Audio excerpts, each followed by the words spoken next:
it's FPL Pickle and welcome back to another video. So today we have my Game Week 13 Pickles preview, and I feel like there's a lot to talk about today with the likes of Game Week 12 being quite a weird one, and I know that the free hit is on the horizon for a lot of people. So we'll discuss the highlights for Game Week 12, discuss some punts, some passes, and also some predictions as well. So if you enjoyed today's video, please give the video a like and also consider subscribing as well. I'd love to get to 8,000 subscribers before Christmas, so if we could do that, I'd really appreciate that. But before we dive into the Game Week 12 highlights, I'd just like to briefly go over how my Game Week went in Game Week 12. And despite only getting a measly 45 points, I still had a pretty decent green arrow from 912k to 822k. I'll absolutely take it. I was pretty lucky that a lot of my rank threats, the likes of Burmo, Bruno, Raya, didn't really perform. So despite my team overall not doing crazy good, still heading in the right direction. I mean, the likes of Timber and Richards getting decent points, I'm happy with that. Enzo finally scoring a goal. It's been coming. I feel like I deserve it, I'm not gonna lie. So I'm very, very pleased with that. An 11-pointer is huge in a game like this. Of course, Haaland blank. Saka did end up outscoring him, but to be honest, I feel like I'm happy with the decision I made. Haaland missed quite a few big chances in that game. I think overall with the Newcastle versus Man City game, it was so end-to-end. I feel quite unlucky as a Haaland captainer and Voltemada subrunner, I guess, that I didn't get any points from that. My transfer from Gabriel to Virgil van Dijk didn't go amazingly either. 3 points I'll take it, but it's not great, especially with what we saw with Liverpool in Game Week 12. JP also been very disappointing. In terms of the bench boost, because of course I was debating whether to activate it in Game Week 11 or 12, it wouldn't have been fantastic in Game Week 12 anyway. Obviously I would have made a transfer for Semenyo probably because of the doubts if I was going to commit to it, but I'm happy that I just kind of got it out the way, to be honest. But anyway, that's the team. We're heading in the right direction. And for those of you who haven't seen on Twitter, Free Hit 13 is on the agenda for me. So we'll talk a little bit more about that later. But first, let's talk about how my predictions went in Game Week 12. So guys, I've been a bit off it lately, but we finally got a prediction right in Game Week 12. I'm pretty pleased with that. The first one though, NDI will score a goal against Man United. It did not happen. Of course, a red card did influence things quite a bit. And NDI did have a few, dribbling attempts and things, but Barry and Beto, bad. So that didn't help. Anyway, no goal, so it is what it is. The second one was very wrong. I predicted that Sunderland would score 2 or more goals against Fulham. They didn't score any, so that one was very wrong. Congrats, Anderson owners. And then finally, the one that I did actually get right was that Saka will get DEFCON points against Spurs, and he absolutely did. I didn't actually think that would be the one I'd get right, but we'll take it. 7 out of 10, guys. We are getting there. We are so close. And if you're new around here, if I get 10 predictions right across the season, I'll be donating £100 to a charity of your choice. So if you have any charities in mind that you'd like me to support them, please let me know. But yeah, very happy with that. We are making progress. I am pretty confident I'm going to hit it, to be honest, but obviously still got 3 to go. But anyway, let's now talk about the highlights for Game Week 12. So guys, these are the highlights for Game Week 12, and we're going to start off with the Burnley versus Chelsea game, which was a win for Chelsea, 0-2. And you know what? Burnley started off quite well in this game, but overall, they didn't perform that amazingly. Only 0.44 XG. Fleming missed a huge chance, but he skied it. It wasn't great. But yeah, Chelsea deserved the win, really. Neto got a goal, nice header into the goal. Also hit the woodwork as well. So fair play, Neto owners. You've been getting the points recently. But the one that I'm personally very happy about was Enzo. He finally got his goal. It was a nice tap in for him. Guiu assist as well, which is interesting.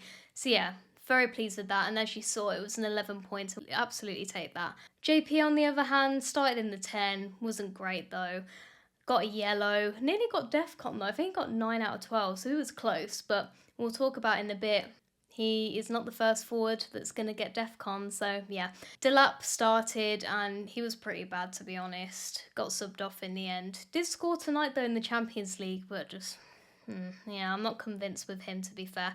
But yeah, nice win for Chelsea. Moving on to the Bournemouth versus West Ham game. This ended up being a draw, 2-2, but if you saw the data, as you can see, West Ham conceded 4.06 XG, which is insane to be honest. But Wilson had 2 really good goals in this game, and Areola absolutely saved their booties, made 10 saves, and there were some crucial saves at the end of the game. He was incredible, to be fair. What a game for him. Like I mentioned about the forwards, Bowen got DEFCON. Didn't get anything else, but he got DEFCON, so that's a little bit of something for the owners that are still out there hoping, I guess. With Bournemouth, Cliver and Semenyo were out. With Semenyo, it seems like it was illness, and this is now Wednesday evening, and it seems that he is back in training and should be fine for Game Week 13, so that's a positive. But they ended up getting a penalty. Tavernier took it and absolutely smashed it into the net. Very good penalty. I do feel, though, a lot of people have been talking about this. If Semenyo is back, I do honestly think that Semenyo would be the one to take it even though Tavernier's playing. I don't know. What do you guys think? You'll have to let me know. And with Krupa Jr. missed a huge chance, and like I said, it was because Areola had some crucial saves at the end of the game. So that was the game. I think all things considered, a very good point for West Ham. Now, Brighton versus Brentford was quite an interesting one. Brighton ended up winning 2-1. Welbeck got a goal, and I don't know whether it was classed as a big chance, but there was also a chance that Welbeck had, and he skied it basically. So he had quite a few chances in this game, had a few shots. Hinchelwood had quite a decent goal as well, although I do think Kelleher had a little bit of a stink and reacted a little bit too late. Minte was absolutely insane in this game. Another assist, I think that's 5 assists in 4 games. He's been in insane form at the moment. He's definitely a nice option. If you weren't there, then fair play. The thing that's interesting is THIAGO. So Brentford weren't great in this game, to be honest, attacking wise. They had the 2 penalties, and THIAGO, of course, scored the first one. But unfortunately, the one towards the end of the game, I suppose there was a lot of pressure because it would have meant that they had the point, but Verbruggen did save it. So unfortunate for owners. I suppose as a non-owner, it was kind of nice in the sense that his points were dimmed down a little bit. But yeah, other than that, it wasn't overly eventful. Only 0.42 non-penalty expected goals, so not much to report there. Vandenberg getting DEFCON, but other than that, that's it really. So a nice 3 points for Brighton. They did very well in this game. Now, Fulham versus Sunderland was quite an interesting one. I read this one very wrong. I had a feeling that Sunderland were going to do really well, but only created 0.17 XG, 0 big chances, so not good at all really. Jimenez ended up scoring the goal in the game, missed a big chance as well, and Anderson owners did very well this game week, as to be maybe expected, I suppose. Got a 10-pointer. Not only did they get the clean sheet and DEFCON, but he also got 2 bonus. So if you had him, or even if you had him subbed on for Semenyo, then congrats. I am a little bit jealous, I'm not gonna lie. But it was a great player to have for this game week. They did have quite a few chances, Fulham, but it was mainly Jimenez, I think, in this game. But yeah, like I said, Sunderland, not much really happened there. Roos was good to deny some goals, but other than that, not much to report. Now, this was a very interesting result. Liverpool versus Forest, and Liverpool lost very miserably in this game. Dyche ball is definitely in effect at the moment. A lot to talk about actually. So Bradley was out, and Soboslai therefore did start at right back, and I had a few people thinking it was crazy that could happen. I know that it's because of injuries, but it can happen. Despite that though, he was still quite creative. I mean, 0.43 XA. That's pretty decent. I still kind of like him as an option, but he is on 4 yellows, and that's still putting me off a little bit as a long-term option, but I guess we'll see in Game Week 13 whether he gets that yellow or not. McAllister had a huge chance, but didn't happen. I think there were a few chances, like Salah had a few chances, but the shots were just very off target. He hasn't been good as of late at all, and I guess it makes you wonder, do you want him on the free hit or not if you're going to go there? But I think, to be honest, especially seeing how much XG West Ham conceded with Bournemouth, I think I will want to go there. But anyway, Nottingham Forest, they were insane. So Murillo got the first goal, was from a corner, smashed it into the net. I imagine that Liverpool fans are probably a little bit annoyed that that goal stood, especially with the likes of the Van Dijk situation a few weeks back, but it's what it is. I think there's just some defensive issues going on with Liverpool in general. It's just not looking good at all. Konate's really looking off it. They're just not communicating with each other. Savona had tons of space for his goal. Even with the Gibbs-White situation, they just kind of switched off, and straight after the substitutions, Hutchinson just had tons of space for the cross. didn't get cleared properly. Van Dijk kind of tracked back a little bit, and it meant that Gibbs White could just chuck it into the net. So just in general, there's some issues going on, and it's not looking ideal for Liverpool at all. They really need to turn it around. And maybe for West Ham, they might do that, but we'll definitely have to see. So next we had the Wolves versus Palace game, and as a Richards owner, it was good and bad. I suppose they kept the clean sheet, which I expected, and that was nice. But one of the goals in this game was a Munoz goal, Lacroix assist, and I'm not going to lie, that hurt a little bit, especially because Richards didn't even get any DEFCON as well. But it's fine. It was still a decent round game for me. But anyway, Gay started, which was good. Means that the Palace defence is solid. Mateta, though, on the other hand, not so good for owners. Missed a huge chance, which he does quite a lot to be fair, and then he got subbed off in the 59th minute. So a 1 pointer for Mateta. And yeah, that's just not looking promising for owners. I'm quite lucky that I don't have him at the moment, because I definitely would have done if I'd had the chance to get him, but yeah, I suppose minutes now are a little bit of a concern. Wolves, of course, another huge loss, and it is a shame because data-wise, they accumulated 1.79 XG, missed 2 huge chances, and I think just with the way that they're playing at the moment and how bad it is for them, they can't afford to be missing chances like that, because if they do, they've just got no chance, and I think it probably is too late already. I think they've got, like 2 points in the league. It's absolutely insane, but yeah. It's a shame for them because data-wise, it looked like they were at least equal with Palace in this game, but they couldn't convert them.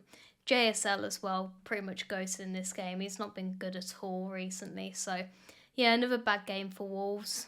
I guess it's to be expected, and unfortunately, they are the team to target at the moment.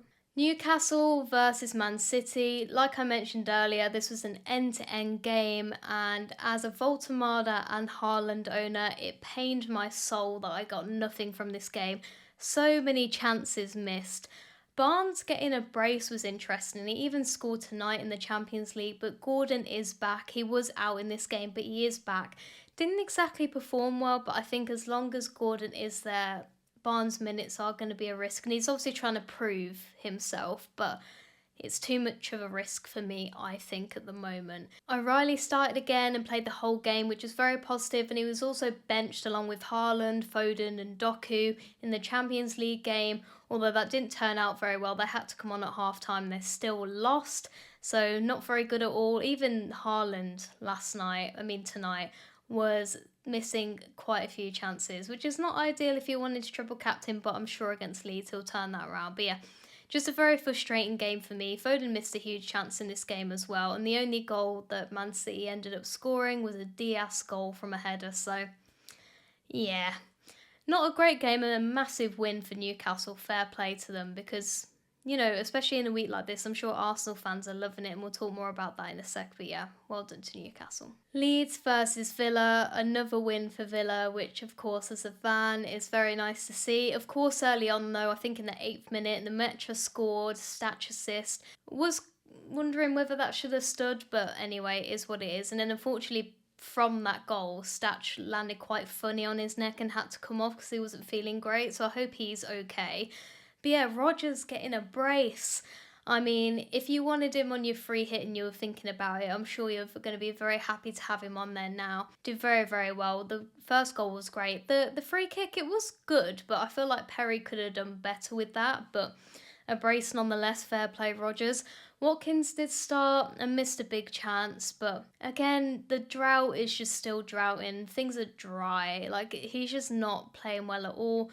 Marlon came on and had an instant impact with the assist for the first goal, and I just do wonder whether Marlon should be starting. Whether it is ahead of Watkins or with Watkins, I don't know. But Marlon could be an interesting option for 5.1 million on the free hit. I don't know whether I'll personally go there, but I think with just how Watkins has been performing and how Marlon has been performing, I think he does deserve the chance to start. One player that I was personally really keen on was Buendia, but to be honest, he didn't really play well in this game at all, and he got a half-time sub. I think if he'd been subbed off in like the 75th minute or something, I would have been a bit more hot on it, but that half-time sub really put me off, unfortunately. But anyway, great win for Villa, and we are 4th in the table now. Crazy stuff. Speaking of crazy stuff, Arsenal versus Spurs. Eze got a hat-trick, ladies and gentlemen. A hat-trick. You know what? That man deserves it. I think you guys know I love Eze. I think he's an absolute baller, and I think he's just such a humble dude. I think he really deserved that. So fair play to him. Trossard getting the first goal, which was a really good goal. Got an assist as well. Assist for Marino, Rice, and Timber, which was a very nice one, especially because Arsenal conceded the most insane goal ever. It was unfortunate. Richarlison just kind of lobbed it over Raya and it caught him out. But yeah, only 0.07 XG for Spurs. Very bad. I mean, if it wasn't for that banger from Richarlison, 0 goal threat. Arsenal defence continued to be elite and, well, Spurs continued to be quite bad. Paulinho got the assist though, and he gets DEFCON. I still feel like he's quite interesting. I mentioned him a few weeks ago. I don't know what you think. It's probably not the best option, but he just kind of, I keep seeing him trickle points every now and then. It does intrigue me. But anyway, massive win for Arsenal, especially with the likes of Man City and Liverpool both losing. So they're title contenders, very potentially. We'll have to see how the rest of the season goes. And finally, we have the Man United versus Everton game, and boy, was this an eventful one. I mean, to start off with the gay red card for slapping Keane. I know that there's been a bit of controversy with this, but if you think about it, if you're in any professional work environment, if you were to slap your colleague, you'd be fired on the spot, you know what I mean? I guess the ref could have maybe took a bit longer to decide, but I think he made the right decision in the end, and Gay apologised for everything, so it's all good. And well, they still won. God knows how, to be honest with you. I mean, there were quite a few big chances missed from Bruno, from Xerxes as well, who started. That man hasn't scored since December 2024 or something. There was a stat on the TV that said since December 2024 that he's not scored a single goal, and he still hasn't, unfortunately. Of course, Cunha was missing out as well, which was quite a big loss for them. And a massive rank threat for me, who I was quite worried about, to be fair, was in Burmo. Only picked up a yellow in the end. So that went pretty well for me. But of course, when the red card happened, I was feeling very, very nervous, to say the least. Yeah, the goal though, Dewsbury Hall. Very good goal actually, and Pickford was very, very good in this game. He was probably man of the match in my opinion. And one other thing, Coleman got injured unfortunately quite early on in the game. So yeah, very, very interesting game. And as someone who had no Man United players in this game, I feel like I came out unscathed.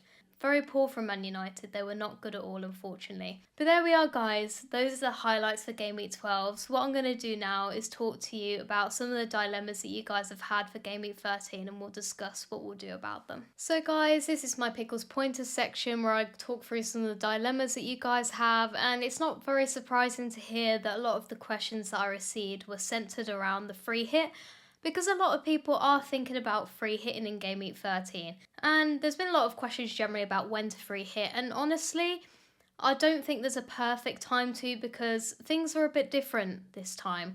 Not only have we got 2 free hits, there's no doubles or blanks to work with. Normally, when you activate the free hit, it's normally in a double game week where you feel like you're guaranteed to outscore your original team. But feels a bit different this time, and there are various game weeks like game week 15, 16 that also could have decent upside. But I do feel, especially for my team personally, game week 13 for the free hit does feel like a good strategy. And these are the kind of teams here that I'd probably target. So we've got Villa against Wolves at home, we've got Brentford against Burnley at home, Man City against Leeds at home, Liverpool against West Ham away, and Bournemouth against West Ham away. Also Nottingham Forest as well. So what I'm going to do very quickly, I normally have my Pickles Punts section. I'm just going to show you quite a few players that I probably target, not only for the free hit, but if you want to make some free transfers and, you know, kind of take on the free hitters, and I go for these. So I'll quickly show you that now. So guys, like I said, with the punts, I normally just do free, but I think with the free hit, there's a few teams we want to look at and a few players we might want to target. So I hope you like the graphic. I just thought I'd put them all on a screen, you know what I mean? So the first one, Man City. Of course, Haaland, but I don't think I really need to talk about that. You're probably going to captain him. I guess that answers my other question. And if you're not free hitting, you're probably going to triple captain him. So that's not a debate, really.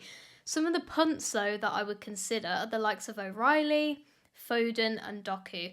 I think O'Reilly, especially because he was benched as well in the Champions League game, I feel quite confident that he is going to get a start. I suppose a lot of people were concerned about the minutes, but this man's been starting multiple games in a row now, and he's getting the 90 minutes. He's got the attacking threat as well. I think he created a decent chance for Haaland in the game tonight, so I'm pretty confident, I'm pretty certain that he will be in my free hit team. In terms of other players, I think it is worth potentially punting on the attack. Whether you go Foden, whether you go Doku, it's a difficult one. I think Foden is probably the safer pick, but I do quite like Doku, you know. Provides maybe a little bit less goal threat, but he's very, very creative, and he was decent tonight. They were both decent, to be fair. They both created chances. I think Foden created quite a big chance for Haaland, and he missed it, unfortunately. So it's viable to go with either, but I do feel on the free hit, Man City attack is quite a nice way to go other than Haaland, and like I said, O'Reilly would be quite a nice punt as well. Now, I know that Liverpool were pretty bad in Game Week 12, but to be honest, I think we do need at least one Liverpool player if we're going to free hit in Game Week 13. And, well, I know he's a lot of money, but I think I'm going to put Salah in there. You just never know. You never know when there could be a penalty, and we saw how much XG West Ham conceded against Bournemouth. So I think this could be the game where they turn it around, but of course they are away from home, which does make it a little bit harder. In terms of defence, I'm less keen, to be fair. You could go for a Van Dijk, but I think for the free hit, I think there are other players that I probably want to go for. In terms of the attack though, could go Gakpo, could go Szoboszlai. Those are the other players that I'd probably consider. I'm weirdly leaning more towards Szoboszlai for some reason. I don't know why. I just think even though he could be in like a defensive role, he's still really, really creative and can get the DEFCON as well. Gakpo's minutes just always worry me. Did get 90 in Game Week 12, to be fair. I guess we'll have to see what happens in the Champions League. I am recording this on Wednesday night, so things could change from now. But those are some players nonetheless that I would target. I think it is worth having at least one Liverpool player in there. Now, Brentford. Again, there's Thiago. Easy peasy. We don't need to talk about Thiago. I think everyone's going to have Thiago in their free hit team or just their team otherwise.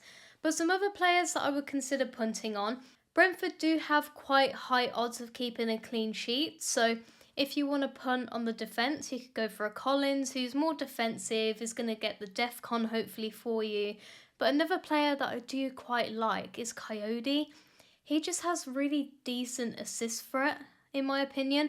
He's kind of hot and cold, like he'll either have a really good game or a really bad one, but I do have this feeling that he's going to do quite well in this game. So if you are looking for a little bit of a punt, people have talked about Vandenberg, and he is also a decent option for this game week. But Coyote, I don't think many people have talked about him, and I think he's quite attacking, and especially for Burnley at home, I do quite like it.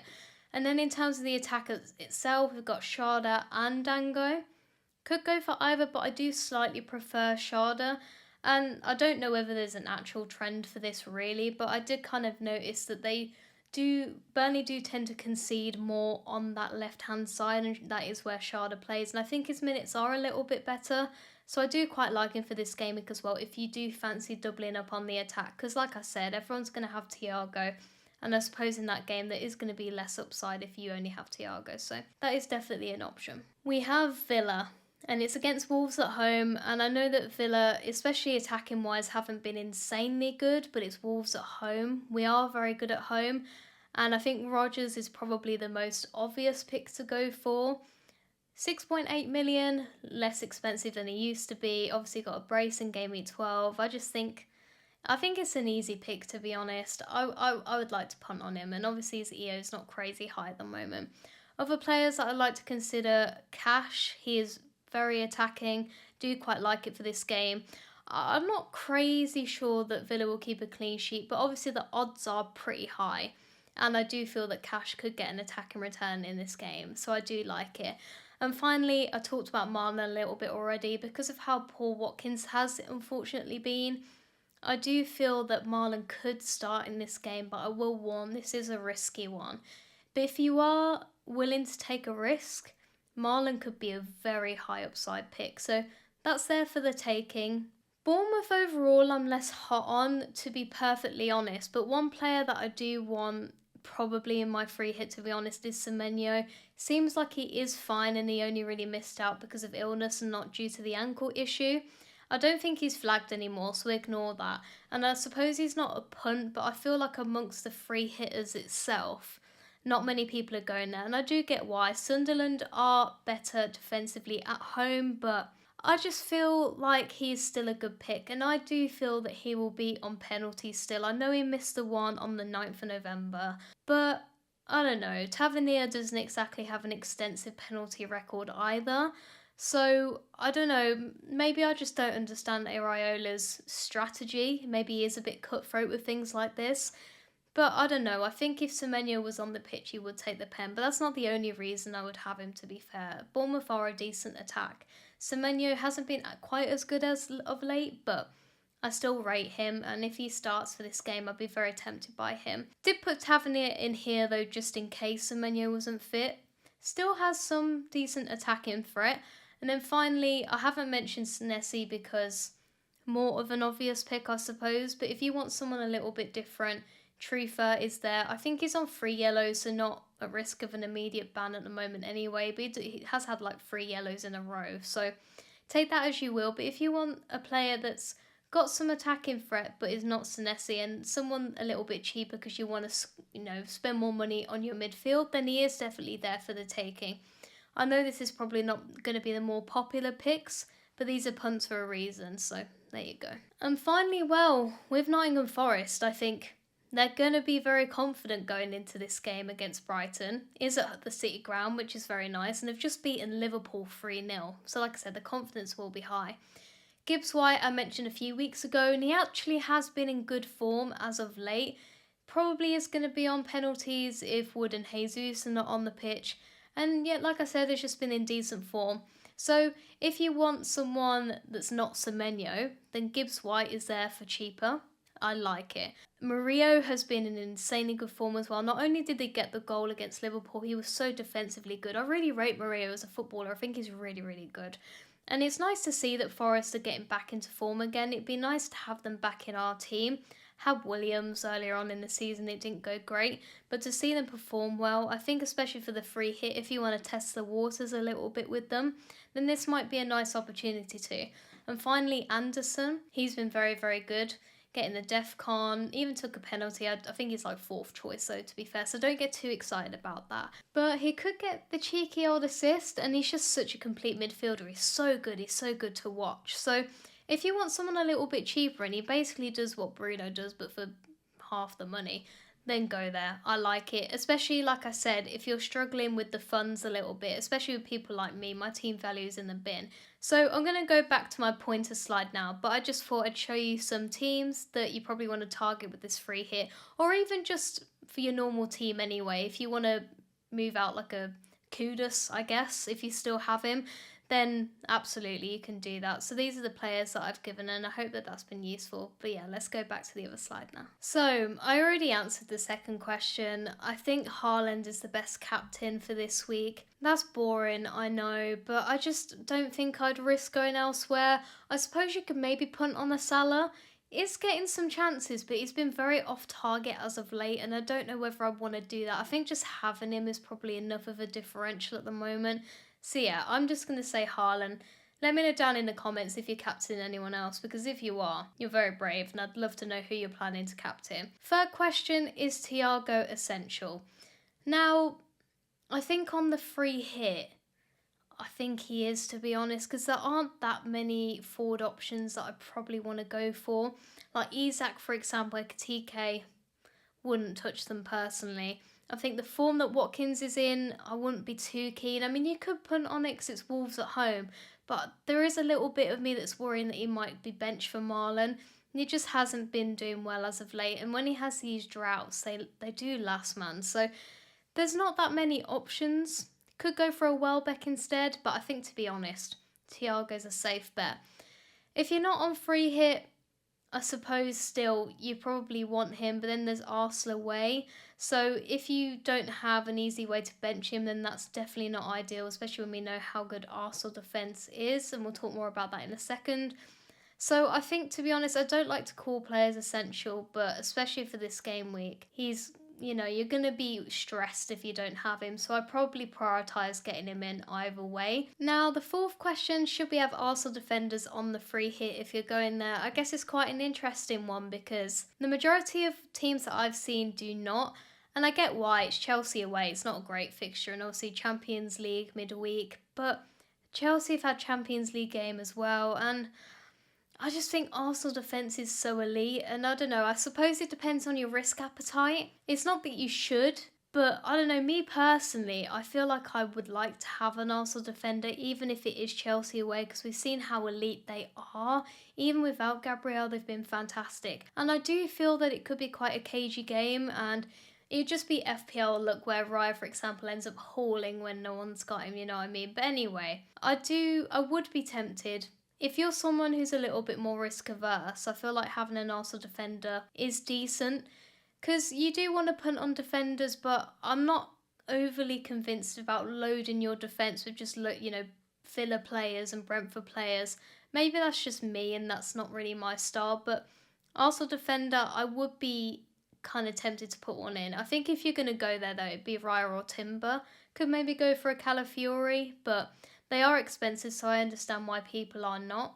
But me personally, I think if you don't want your rank to be battered, because again, this is a single game week, remember, and you want to be a little bit safer, it is a decent way to go. It's a decent strategy to have. So those are my Pickles pointers. Hopefully you found that useful. Sorry if I've been rambling on for 10 million years, but that's just me, so it is what it is.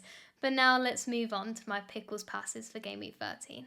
So for my Pickles passes, the first one unfortunately is Harvey Barnes, and I know that this man has scored 3 goals in the past 2 games, but Gordon is back, and I don't think it's worth the risk. I think his minutes are always going to be reduced when Gordon is around, and I know that he's been proving himself here, but I just won't go there, to be honest. And Everton, of course, we saw that even with 10 men, Man United couldn't, score a goal, and I guess that is Man United, but still, Everton away isn't that great of a fixture, so unfortunately, I'm going to say no to Harvey Barnes, and I know that you may be tempted, but I just don't think it's worth the risk at the moment. The second one, Ruben Dias, it's not that it's a bad option, I just think there are better options, just think it's a bit meh. I'd probably rather go for like a Donnarumma, for example, on the free hit rather than a Dias, to be honest with you. I think maybe points chasing if you think about the goal. I just don't think it's that exciting of an option. I probably prefer a O'Reilly majorly over a Donnarumma as well. But yeah, it just wouldn't be my first choice. Like I say, it's not that it's a bad option. I just think it's a bit meh. Third one, like I've alluded to now, and I don't want to slate him anymore because I love him to pieces, but Ollie Watkins, for 8.5 million, he's so expensive, and I think that the form he's in, I just don't know. I know it's Wolves at home, but I'd probably prefer a Rodgers or even a Marlin if you wanted to risk it. I just don't think it's worth it, and like I said, a bit worried that he could be benched for this game. So yeah guys, those are my passes for Game Week 13. You'll have to let me know if you disagree with any of these and if you're in fact going to punt on any of these. I'd be interested to know. But finally, let's now move on to my Pickles predictions for Game Week 13. So these are my predictions for Game Week 13, and the second one's really annoying me because I promise guys, I wrote these before the Man United Everton game. But yeah, the second one I'm just going to say, I'm predicting that an away side player will get sent off. It's probably not going to happen now. I predicted it too early and then it actually happened. But yeah, I'm just going to keep it because whatever. First one though, maybe this is my bias, but I'm predicting that Villa will score 3+ goals against Wolves. They're at home, they're great at Villa Park, and Wolves have been struggling a lot as of late, so it wouldn't surprise me overly much, so I'm going to predict that. The third one, I don't know how to feel about it as someone who will probably own both in Game Week 13, but probably not captain Salah. I am predicting that Salah will outscore Haaland. I don't know why, I just got this feeling, but I'm definitely not going to captain Salah though. I don't think I could stomach it, to be honest with you. But the pickle is tingling a little bit. That is very inappropriate. But anyway, I think that is a sign to end the video here. So there we go guys, that is my Game Week 13's pickle preview. Thank you so much for watching, I hope you've enjoyed it. Let me know down in the comments what your strategy is for Game Week 13. Are you free hitting? Are you not? Are you triple captaining? Let me know. And let me know who you're going to captain as well, I'd be very interested. Again, thank you so much for watching, and I hope to see you guys very, very soon for my free hit team selection. Bye bye.